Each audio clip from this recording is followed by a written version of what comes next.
எல்லோருக்கும் இனிய மதிய வணக்கம். இன்றைக்கி மதிய சாப்பாடு என்னன்னு பார்க்கலாம். நம்ம வீட்டில் இன்றைக்கி ஒரே அரிசி பருப்பு சாதம் வச்சாச்சு.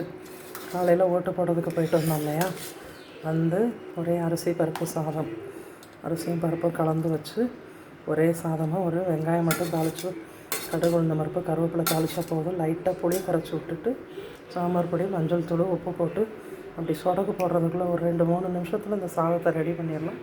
அதுக்கு தொட்டுக்கிறதுக்கு அப்பளம் பொரித்து வச்சுருக்கிறேன். அதோட அவலில் ஒரு வடை போட்டு பார்த்தேன். வடை ரொம்பவே நல்லாவே வந்தது. இது ரொம்ப சாஃப்டாக ரொம்ப நல்லா இருக்குது. அவல் ஊற வச்சு அதில் ஒரு 2 ஸ்பூன் கடலை மாவு 2 ஸ்பூன் அரிசி மாவு போட்டு நல்லா கிளறிக்கிட்டு உப்பு நம்ம மிளகாய்த்தூள் வெங்காயம் பச்சை மிளகாய் கருவேப்பிலை எல்லாம் போட்டு அப்படி உளுந்த வடை தட்டின மாதிரி தட்டலாம். இன்ஸ்டண்ட் வடை இதுவும் அப்படித்தான். அவசரத்துக்கு உளுந்தெல்லாம் ஊற வைக்காமல் 5 நிமிஷத்தில் இந்த வடையை ரெடி பண்ணிடலாம். அவல் மட்டும் வீட்டில் இருந்ததுன்னா போதும். லேசாக தண்ணியில் நனைச்சி கழுவிட்டு ஊற வச்சு ஒரு 2-3 நிமிஷம் ஊறிச்சுன்னா போதும்.